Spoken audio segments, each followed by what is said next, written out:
Aren't you having anything? Luca asked. I'm not hungry, Kelly said. She prepared the coffee, turned the gas heat up under the pot, and stood beside it, waiting for it to perk. You don't eat enough, Luca said. You don't eat more, you're gonna get skinny. Luca, Kelly said. I was thinking. She turned to face him and leaned back against the stove. Luca said, uh-oh, and started in on his breakfast. But just listen. She fished a pack of Chesterfields out of the pocket of her robe and leaned over the gas burner to light a cigarette.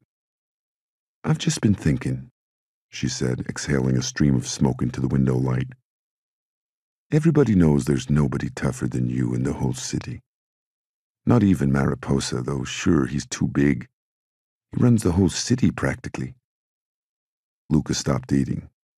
He seemed amused. What do you know about this stuff? He asked. Been sticking your nose where it don't belong? I know a lot, Kelly said. I'm always hearing things. Yeah, so? So all I'm saying is, you should be running things, Luca. Who's tougher than you? The coffee boiled over and she took it off the burner, turned down the heat, and then put it back to perk a few more minutes. I do run things, Luca said. I run things just the way I want them. Yeah, Kelly said. She moved behind Luca and massaged his shoulders. Sure. You do a robbery here and there, you run some numbers. You do a little bit of whatever you feel like doing for you and your boys. That's exactly right, Luca said. See, what I'm saying, Luca, is you should organize. You gotta be the only Guinea in New York still working solo. All the rest of your people, they work together. They make a fortune compared to what you make. That's also true, Luca said. He stopped eating and put one hand over Kelly's where she was kneading his shoulder. But what you're leaving out, doll, is that those guys all take orders. He turned around in his chair, wrapped his arms around Kelly's waist, and kissed her belly. Those guys, he said. Even somebody like that jerk-off Mariposa, he's got to take orders, too. His friend Al Capone tells him to crap in his hat, he craps in his hat. And everybody else, they all have to do what they're told. Now me, he said, and he held Kelly at arm's length. I do whatever the hell I want to do. And nobody, not Giuseppe Mariposa or Al Capone or anybody else alive, nobody tells me what to do. Yeah, Kelly said and ran her fingers through Luca's hair. But you're cut out of all the big money, baby. You're cut out of all the big dough. What's the matter? Luca said. Don't I take care of you? Don't I buy you nice clothes, fancy jewelry, pay your rent, give you spending money? He went back to eating his breakfast without waiting for an answer. Ah, you're great, Kelly said and kissed him on the shoulder. You know that, she said. You know I love you, baby. Luca said, I told you not to call me baby. I don't like it. He put his fork down and offered Kelly a smile. My boys snicker behind my back they hear you call me baby, okay? Sure, Kelly said. I forgot is all, Luca. She poured herself a cup of coffee, sat across from Luca at the table, and watched him eat. After a minute, she took a plastic ashtray down from the top of the icebox, stubbed out her cigarette, and carried it with her to the table, where she put it down beside her coffee cup. She got up again, turned on the gas burner to light another cigarette, and then sat down at the table again. Luca, she said, remember we talked about getting some nice furniture for this place? Really, honey, she said. The bedroom's practically the only room that's furnished. Practically all you have in the whole house is a great big bed. Luca finished off his breakfast. He looked at Kelly but didn't say anything. We could fix up this place nice, she pressed, gently but pressing nonetheless. I saw a beautiful living room set in the Sears catalog. It'd be perfect for us. And you know, she said, gesturing around her to the house, we could put drapes on the windows, I like the place the way it is, Lucas said. I already told you that. He took one of Kelly's cigarettes and lit it with a wooden match he struck against the kitchen wall. Don't start already, he said. Give a guy a break, Kelly. We're not even out of bed and you're starting. I'm not starting, Kelly said. When she heard the whimper in her voice, it made her angry. I'm not starting, she said again, louder. Things change is all I'm trying to tell you, Luca. Things can't always stay the same. Yeah? Lucas said. He tapped the ash off his cigarette. What are you talking about, doll? Kelly got up and walked away from the table. She leaned against the stove. You don't fix this place up, Luca, she said, 'cause you're practically living with your mother. You sleep there more than you sleep here. You eat there all the time. It's like you're still living with her. What's that to you, Kelly? Luca pinched the bridge of his nose. What's it? Luca said. Don't start, Kelly. I swear to God, it's too early. I ain't starting, she said. She watched him where he lay, his long, muscular arms white against the dark wood of the headboard, his feet under the covers all the way at the other end of the mattress, touching the footboard. I just want to know is all, Luca. How many whores do you bring out here? Kelly. Luca closed his eyes as if he needed to disappear for a second. When he opened them, he said, You know you're the only one I bring out here, dollface. You know that. That's so sweet, Kelly said. She pinched the neck of her robe together with both hands. She clutched the terry cloth lapels, as if holding on to steady herself. So where do you shack up with the rest of your whores, then? One of those uptown cat houses? Luca laughed and pressed the palms of his hands into his eyes. I like Madame Crystal's place on Riverside Drive, he said. You know it? How would I know it? Kelly shouted. What do you mean by that? Luca patted the mattress beside him. Come here, he said. Why? I said, come here. Kelly glanced behind her, down the stairs and out the window on the landing where she could see the end of the driveway and the empty road and the trees beyond it. Luca said, Don't make me say it again. Kelly sighed and said, For Christ's sake, Luca. She climbed up on the mattress and sat beside him, still clutching the lapels of her robe. Luca said, I'm going to ask you one more time, and I want an answer. Who was the college boy you were talking about at Duke's? Oh, not this again, Kelly said. I told you he's nobody, just some kid. Luca snatched Kelly by the hair with one hand, picked her up like a puppet, and swung her around in front of him. I know you, he said, and I know there's more, and now you're going to tell me. Luca, Kelly said. She grabbed at his hand and pulled herself up. You're my guy, Luca. I swear you're the only one. When Luca tightened his grip and reached back with his free hand as if to slap her, she yelled, Don't, Luca, please. I'm knocked up, Luca. It's yours and I'm knocked up. You're what? Luca pulled Kelly close to him. I'm pregnant, Kelly said, letting loose the tears she'd been holding back. It's your baby, Luca. Luca dropped Kelly and swung his legs over the edge of the mattress. He sat still and stared at the wall. He bowed his head. Luca, Kelly said softly. She touched his back and he jumped away from her. Luca, she said again. Luca went to the closet and came back flipping through the pages of a small black book. When he found what he was looking for, he sat on the edge of the bed in front of Kelly. Pick it up, he said, nodding to the phone. I want you to call this number. Why, Luca? What do you want me to call someone for? You're getting rid of it, he said, and he placed the black book on the mattress in front of her. He watched her, waiting to see what she would do. Kelly backed away from the book.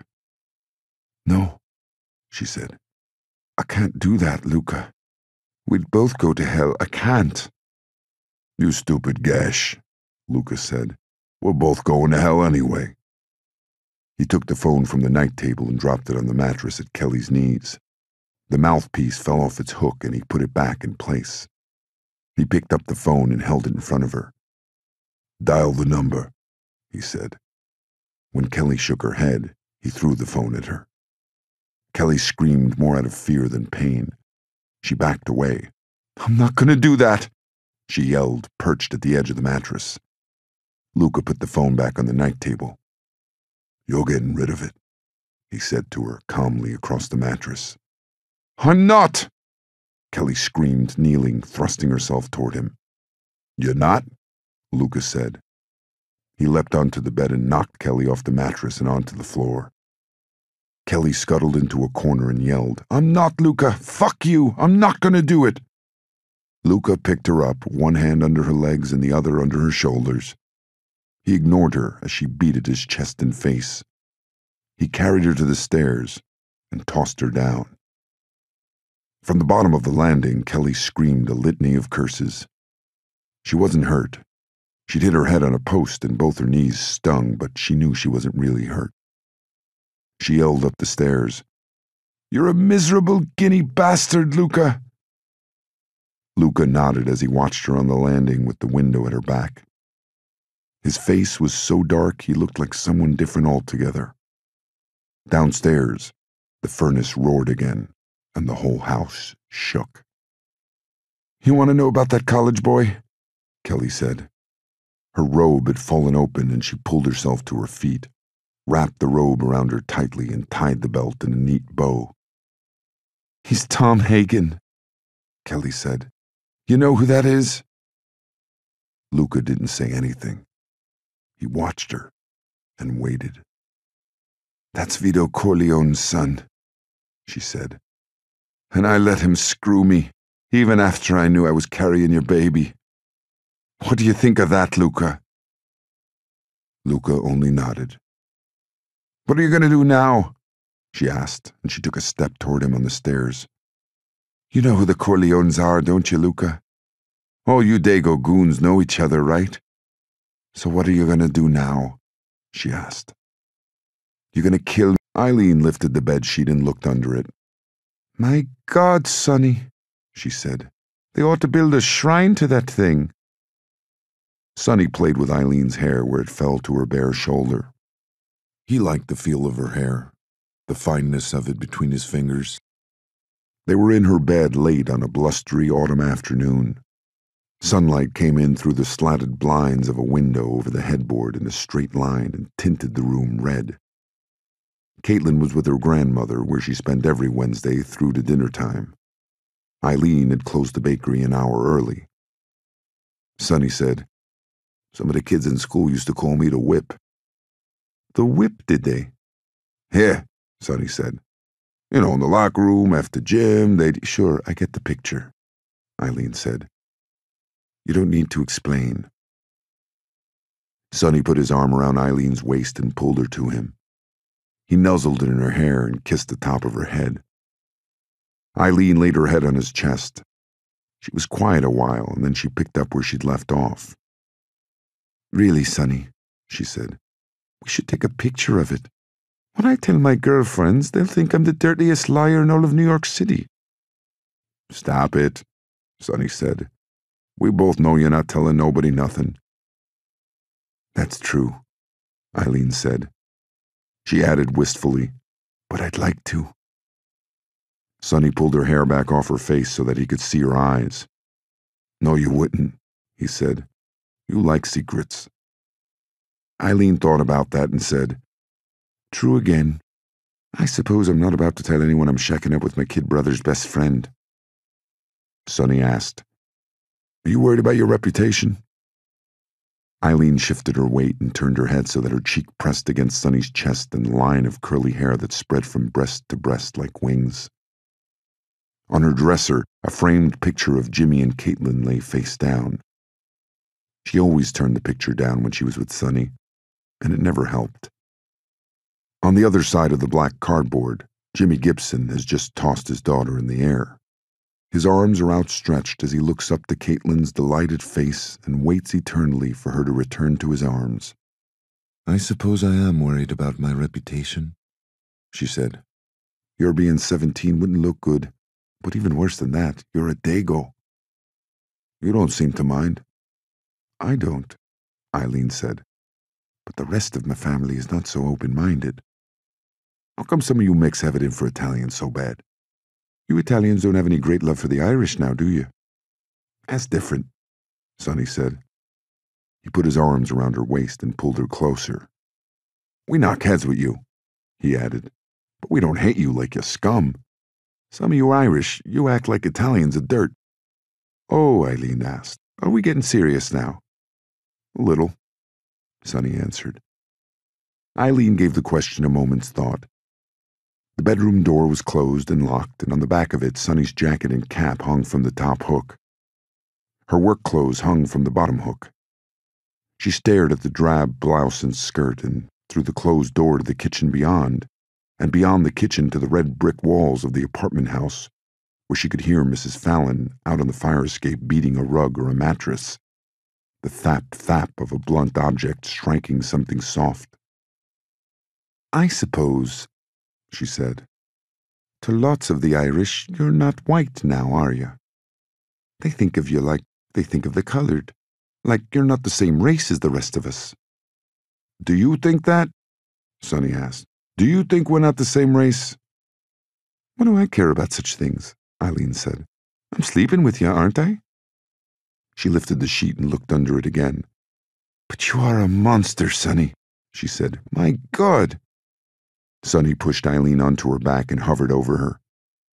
He liked to look at the whiteness of her skin, how creamy and soft it was, with a small reddish birthmark by her hip, something no one else got to see. "What are you thinking, Sonny Corleone?" Eileen glanced down and said, "Never mind, I see what you're thinking." Sonny pushed her hair back off her face and kissed her lips. "We can't," she said. "Why not?" "Because that would be 3 times this afternoon." Eileen pressed her hands flat against Sonny's chest, holding him at bay. "I'm an old lady, Sonny," she said. "I can't take it." "Oh, come on," Sonny said.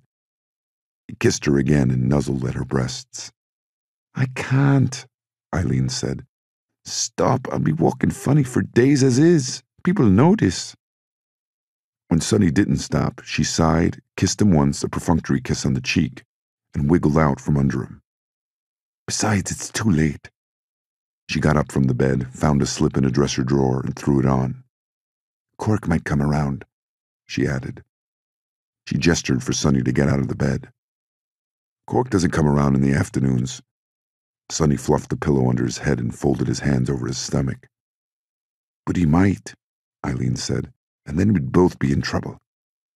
"You sure Cork doesn't have any ideas about us?" "Of course he doesn't have any ideas about us," Eileen said.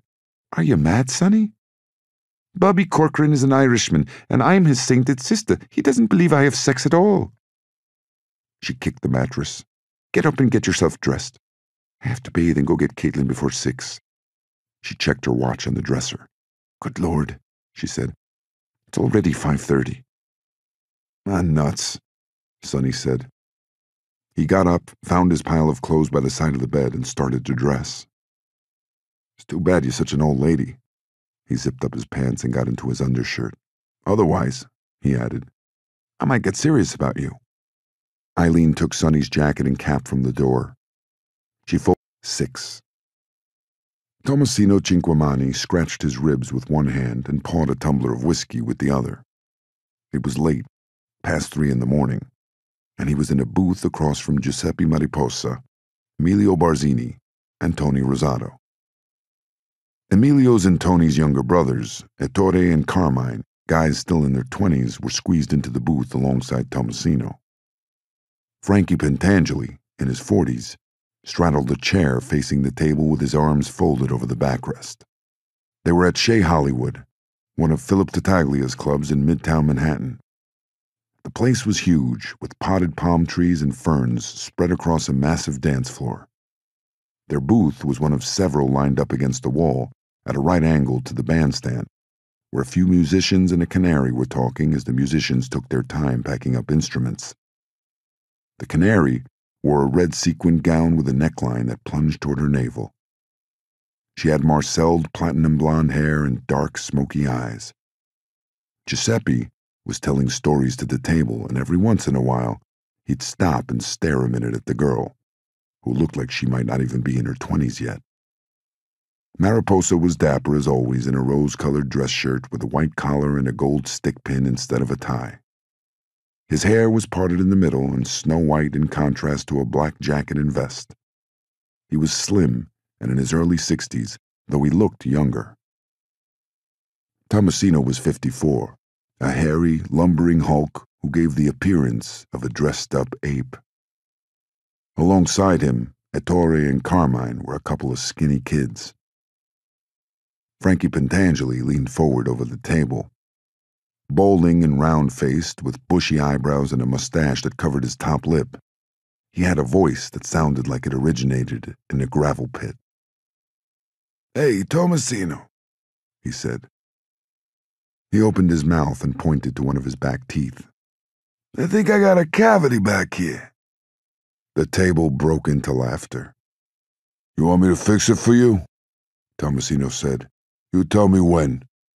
"No, thank you," Frankie said. "I got my own dentist." Giuseppe picked up his drink and pointed to the canary on the bandstand.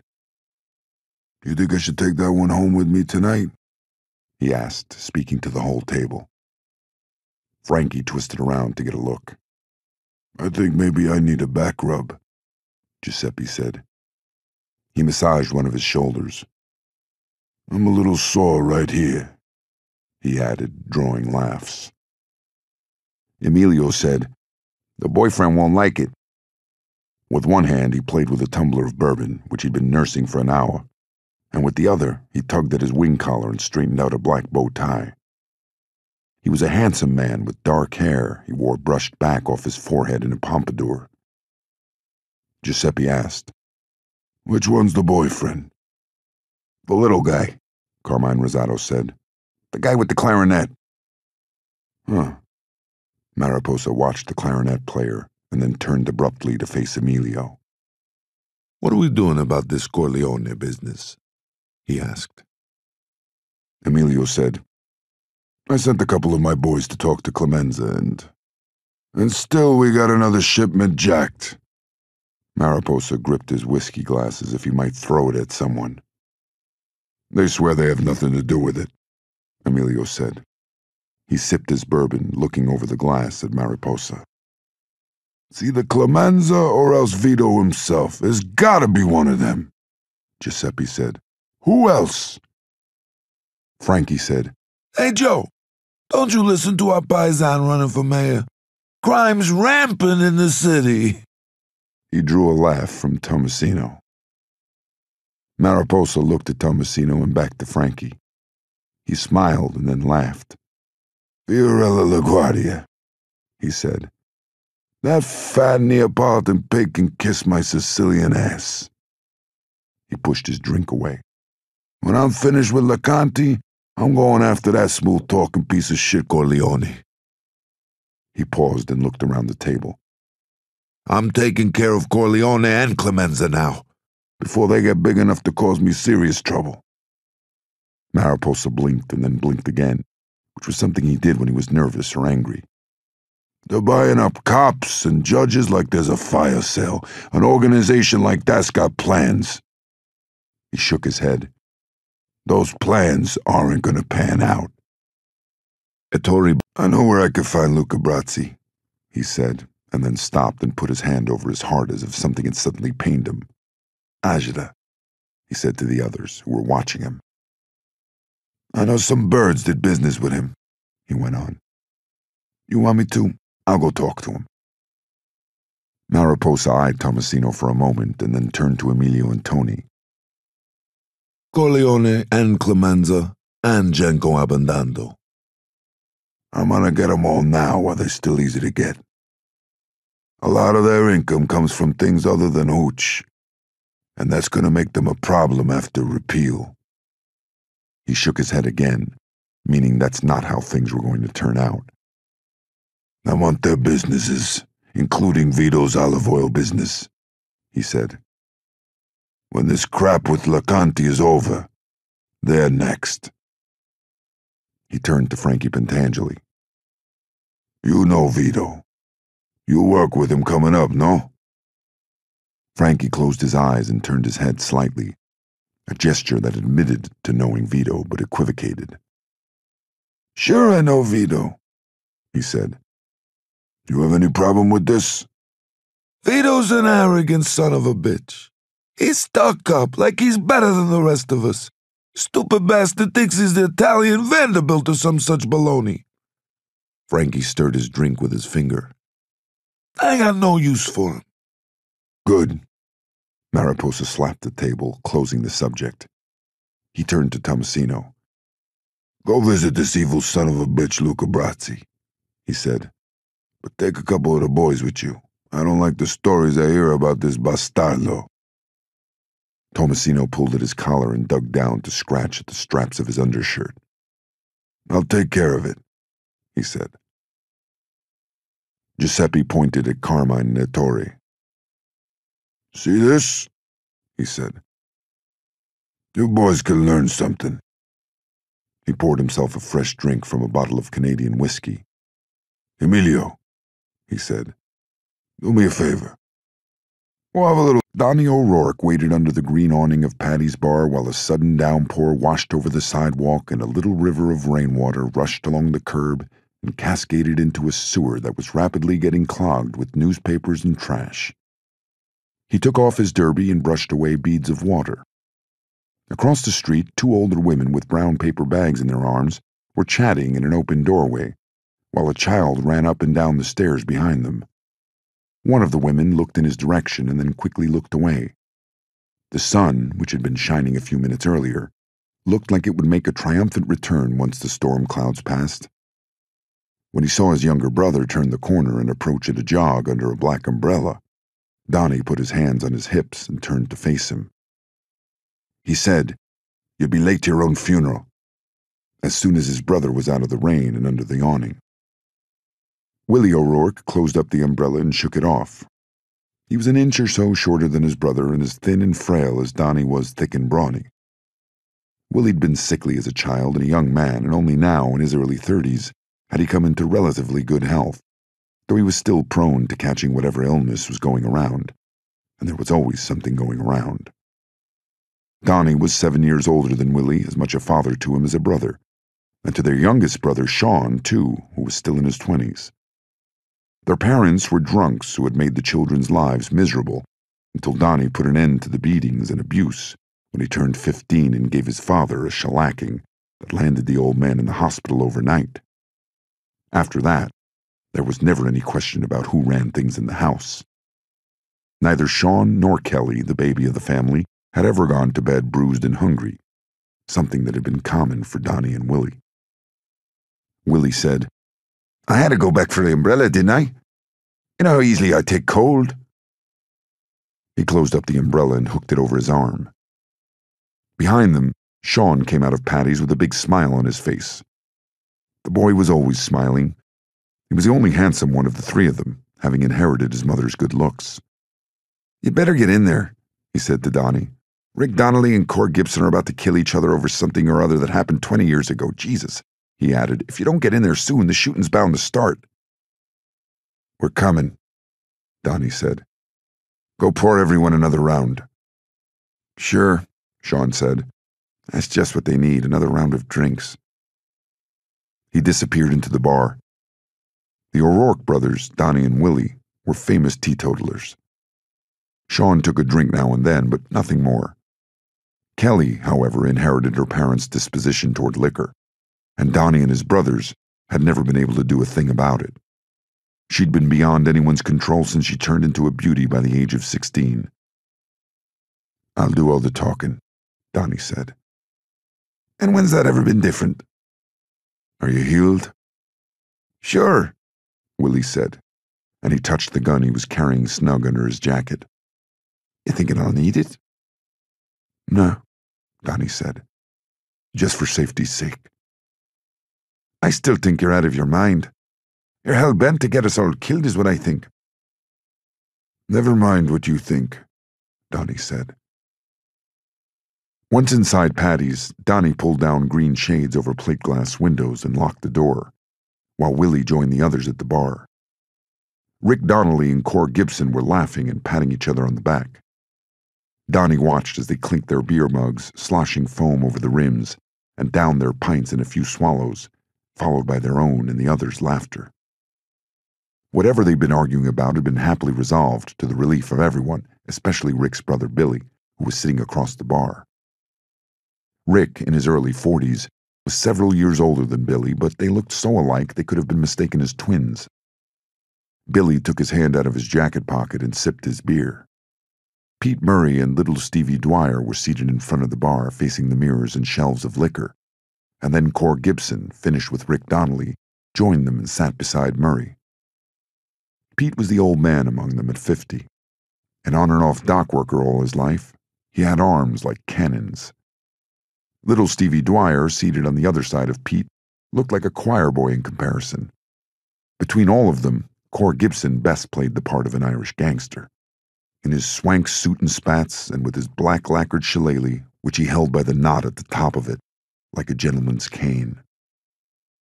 "Boys!" Donnie shouted as he made his way to the bar. He slapped Billy Donnelly on the shoulder as he walked past him.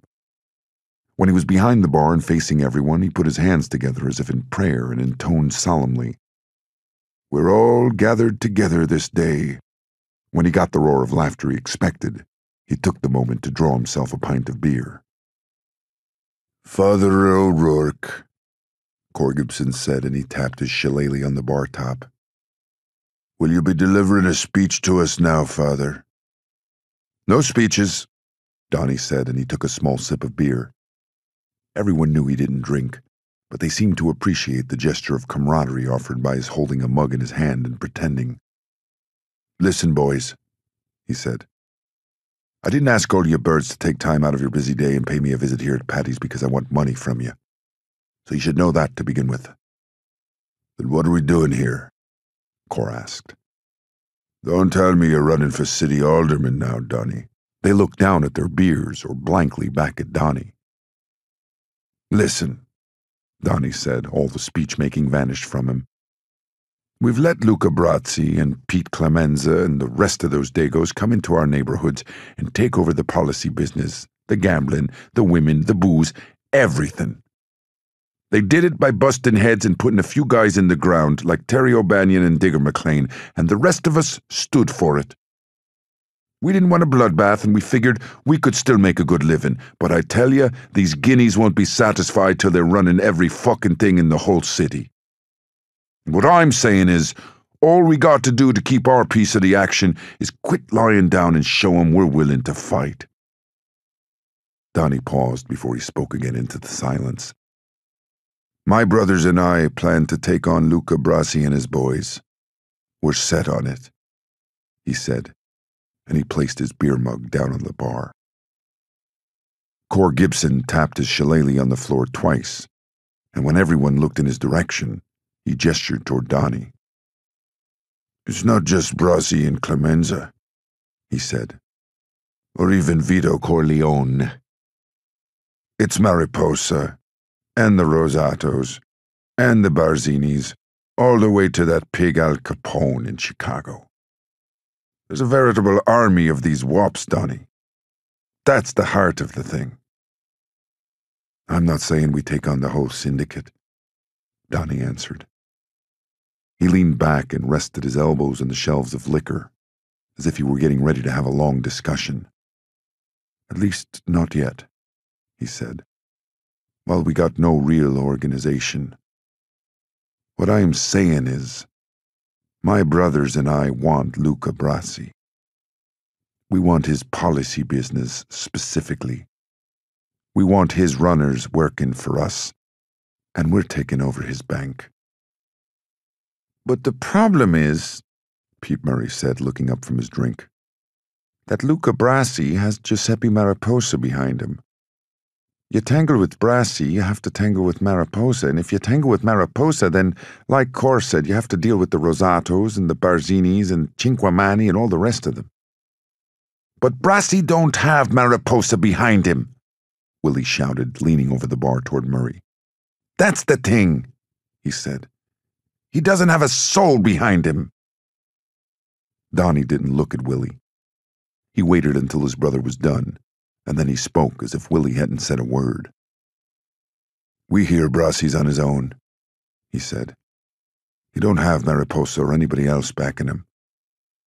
He nodded to little Stevie, and the others all turned to look at the kid, as if they were just noticing his presence. Stevie said, I was running with Sonny Corleone for a while, and I heard a few things. From what I heard, Luke is an independent. He's got nobody behind him. In fact, what I hear, Mariposa wouldn't mind seeing Brassy rubbed out. And why is that? Pete Murray said, staring down at his drink. I don't know the details, Stevie said. He mumbled his words slightly. Aye, listen, Rick Donnelly said in the silence that followed. I'm with the O'Rourkes, and so is my brother. These greaseballs are cowards. We blow their heads off a couple of them, they'll back off quick. They ain't yellow, little Stevie said. You can forget about that. But I'm with you. It's a crying shame the way we let those Dagos push us around. I ain't for putting up with it anymore. Billy Donnelly, who'd been leaning back with his arms crossed as if he were in the theater and taking in a movie, finally spoke up. Luca Brazzi's a formidable opponent all by himself, he said. The man's a freak of nature, and we wouldn't be the first ones tried to take care of him. Let us worry about Luca Brasi, Donnie said. Listen, boys, he went on. Let's cut to the heart of the thing. What do you say? When we go after Brasi, it's liable to get hot for all of us. If we stick together, if we show a little Irish moxie, we'll kick these wops' asses and show 'em what's what. What do you say?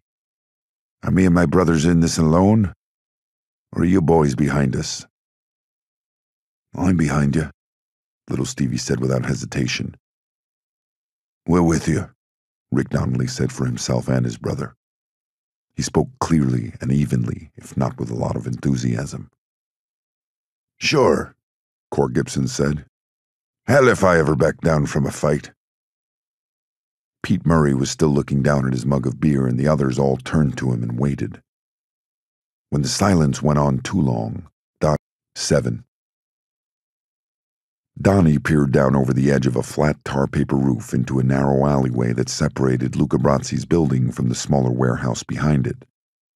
Crates and boxes cluttered the warehouse roof, and a dozen men emerged and disappeared through a chained-open door carrying boxes on their shoulders. Behind Donnie, a train flew by on the 3rd Avenue L, and the clatter, squeal, and roar of tracks and engine and hurtling metal bounced off the buildings that surrounded it like a tunnel. For Christ's sake, Donnie said as Willie came up behind him, we got a bleeding convention going on next door. He pushed Willie back toward the center of the roof and out of sight of the workers. What's going on? Willie asked. How should I know? Donnie picked up the crowbar from where it lay next to a locked roof door. He slung it over his shoulder. Where the hell is Sean? Keeping lookout, Willie said. Keeping lookout for what? Jesus Christ, Willie. Do I have to tell you everything? Go get him. Shouldn't we see if we can get through the lock first? Donnie wedged the crowbar between the lock and the frame and pried the door open. Go get him, he said. He watched Willie as he trotted to the black loops of the roof ladder that came up from the fire escape. Donnie never ceased to be surprised and maybe a little frightened by the frailty of his brother. Willie wasn't weak at all, not in the ways that counted.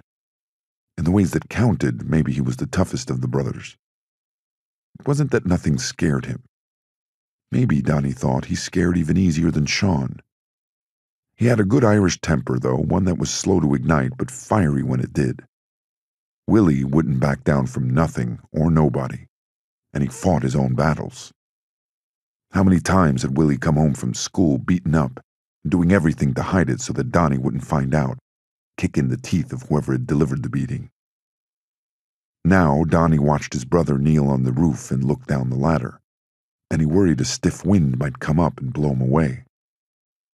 When Sean's head finally appeared over the roofline, Donnie gazed up at a string of high, thin clouds in a sky rapidly growing dark. He checked his wristwatch. "It's after 6, he said as Sean and Willie joined him outside the roof door. Sean said, "He never gets here before 7, at least not as long as I've been following him." Willie said, "We've got plenty of time." "Jesus," Sean said. He wrapped his arms around him. Donnie touched the butt of the pistol tucked under Sean's belt. "Don't be shooting that thing without taking aim. Do you hear me, Sean?" "Jesus, for the 100th time," Sean said. "I hear you." Donnie took Sean by the shoulders and shook him. "Don't be closing your eyes and pulling the trigger and hoping you hit something, because you're as likely to put a bullet in me as Luca." Sean rolled his eyes and then seemed surprised when Willie grabbed him by the neck. "Listen to what Donnie's telling you," Willie said. "If you shoot Donnie by accident, I'm going to shoot you on purpose, and if you shoot me, you little twit, I'm going to fucking kill you." Sean looked at his brothers worriedly for a moment, and then the three of them laughed when Sean finally figured out that Willie was kidding with him. "Come on," Donnie said. Over his shoulder to Sean, he added, "Just do what we tell you." Inside the building, the stairway smelled like vinegar. The yellowing paint on the walls was peeling, and the steps were carpeted with cracked and torn linoleum. The wooden handrail was broad and smooth, and the banisters were round and unevenly spaced. When they closed the roof door behind them, they found themselves in a murky dark, the only light coming from someplace beneath them on the landing. "What's that smell?" Sean asked. Willie said, "How should we know?" "Smells like some kind of cleaning shite," Donnie said. He led the way down 2 flights of stairs to a landing with 2 doors, one on each side of the hall. "That's his place," Sean said, and he pointed to the first door on the left of the landing. "He gets here between 7 and 7:30. He goes in the front off 3rd, then a minute later I see the lights come on in the windows. He spends a couple of hours by himself, and then his boys start showing up around 9:30, 10 o'clock. "We've got 45 minutes to kill," Donnie said. "You sure you've never seen anyone in these other apartments?" "Never seen another soul coming or going," Sean said. "Never seen lights in any other windows." Willie took a step back as if something surprising had just occurred to him. To Donnie, he said, "You think he could own the whole place?" "He's got the warehouse off Park, a house on Long Island, and this place on 3rd. Jesus," Donnie said. "He must be pulling in the dough. Piece of shite buildings with trains rattling your brains out every 15 minutes. Better for us, though," Sean said. "If no one else lives here. We don't have to worry about some do-gooder calling the coppers." Donnie said, "Looks to me like his boys will show up and find a corpse in the doorway." To Willie, he said, "If we've got time, maybe I'll cut his dick off and shove it in his mouth." "Jesus H. Christ," Sean took a step back. "Are you turning into some sort of an animal now, Donnie?" "Stop acting like a fucking twist," Willie said. "It's just what the bastard deserves." To Donnie, he said, "That'd send a message to the rest of those Dagos, don't you think?" Donnie left his brothers at the foot of the stairs and explored the hallway. Light came in through a frosted glass window at the top of the steps leading up from the lower floors. The other end of the hall was dark and shadowy. He walked heavily back to his brothers, testing the sound of his tread on the yellowy linoleum. The place was a dump. Luca Brazzi wasn't no Al Capone, living in regal luxury. Still, he probably owned this building in addition to the house out on the island and the warehouse off Park, and he probably paid Kelly's rent, since the girl hadn't worked an honest job a day in her life that Donnie knew of, and she was 25 now. So he was making money, even if he wasn't no Al Capone. "You two," he said, and he pointed up the stairs towards the roof. "You wait out of sight up there." He pointed to the shadowy end of the hall. "I'll wait over there," he said. "When he gets to his door, I'll fill him full of lead. Though I might," he added, "take a moment to have a word with him before I send him on his way to hell." "I'd like to give him a piece of my mind, too," Willie said. Donnie said. I'll do the talking. You two are here in case something should go wrong. Then I want you coming down those stairs to be a bleeding surprise. Sean put the flat of his hand on his stomach and said, Jesus, Donnie, I'm feeling sick. Donnie touched Sean's forehead. Look at you, he said. You're all clammy. Willie said to Donnie, He's scared is all it is. Sure I'm scared, Sean said to Willie. I already told you that. To Donnie, he said, I'm thinking about Kelly, too. She'll never forgive us if she finds out we're the ones that did it, that killed Brassy. Sure, he's a miserable bastard, but he's her guy. Ah, for the love of God, Willie said. You're worried about Kelly. Are you an idiot, Sean? We're about to have every dago bastard in the city looking to shoot our Mick-asses, and you're worried about Kelly? Lord have mercy on me, but the hell with Kelly. We're doing this for her, too. That guinea prick ruined her, and we're supposed to stand by and take it? Oh, don't be saying you're doing this. Donnie checked his wristwatch and then glanced up the stairs toward the roof. Outside, another train roared by, and the hallway was filled with the ruckus of it. All right, he said to Sean when the train passed. Go on. He cuffed the back of Sean's neck. Your heart's not in this. I shouldn't have dragged you along. Are you serious? Willie asked Donnie. I am, Donnie said, and he shoved Sean up the stairs. Go on, he said. We'll meet you back home. Sean looked at Willie, and when Willie nodded, he ran up the stairs and disappeared out onto the roof. When he was gone, Willie said, What the hell are you doing, Donnie? Kid's never going to grow up. You keep treating him like a baby. I'm not treating him like a baby, Donnie said. He tapped a couple of cigarettes loose from his pack and offered one to Willie. Willie took it and lit up. He watched Donnie, waiting for more. I was more worried about the kid putting a bullet in me by accident than I was about Luca doing it on purpose. He walked over to Luca's doorway. I'll be standing about here, he said, and he pointed to the stairs where Sean would have been. You see what I'm saying? Chances are good he'd never take the heater out of his pocket, Willie said. Chances are even better if he's not here, Donnie said. Finish your cigarette, he added, and then let's get in our places. Willie asked, You think this will make things even worse with Kelly? Kelly don't give a damn about us, Willie. You know that's the gospel truth. And I don't give a damn about her. At least not right now, I don't. She's too screwed up for us to be worrying about. Between the drinking and taking pills and who the hell knows what else. When she straightens out,